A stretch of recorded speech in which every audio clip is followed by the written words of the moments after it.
This is a video showing how to use a microscope and video capture to determine the true stress on a sample during tensile testing. I've previously collected a run of data with my MTS system along with a microscope. To make the sample more visible, I've placed a piece of paper behind the sample and placed a light source behind that, so I have a diffused light source behind my sample so I can see its shadow much more accurately. So I've advanced my movie to the point of fracture here, and what I'm going to do is more accurately pair the video with the data collection so we can get an exact matching between the video. So I'll do that by deselecting the video analysis button here, and I'm going to then select the clapboard here.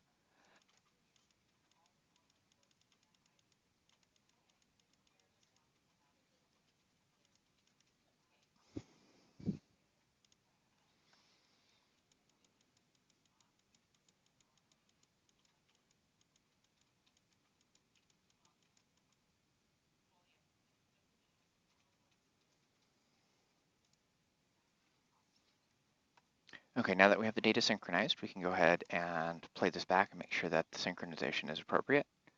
Look at the left-hand side, make sure that it drops to 0 when sample pops. Okay, so we have the time synchronized. Next, what we're going to do is we can see that our sample fractured up here.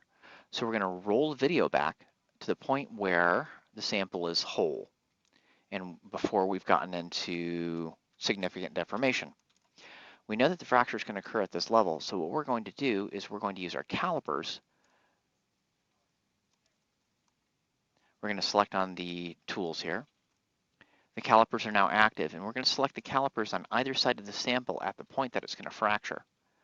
I've previously measured the gauge, the diameter of the gauge section of my sample, and it's got a width of 3.34 millimeters. So I'll double click on this and change that to the correct readings here. And then I have to go into the settings here and change the units. So I'll go up to the gear on the top. I'll go to the calibration tool. And then I'm going to select my data units instead to be centimeters.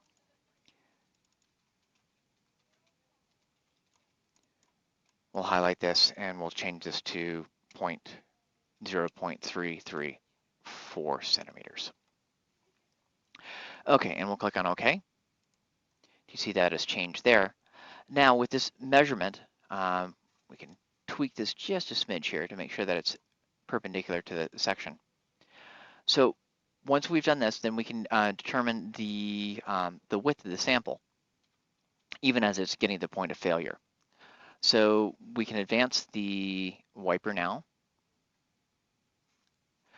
So you can see that the sample has narrowed a bit. This is both due to plastic deformation in this region and also due to Poisson's ratio. Once the sample's been loaded up, we can see that the sample is narrowing here. So if we continue to do measurements, we can either do them manually using the measurement tool up here, or we can do a video analysis. The video analysis is going to be a little bit trickier because what we would want to do is measure the change in the X position of one side of our sample and then divide that by 2 if we're going to assume that the sample is having uniform displacements on either side. We can use that to determine what the instantaneous radius of the sample is, and then from that to determine the area so we can determine the true stress.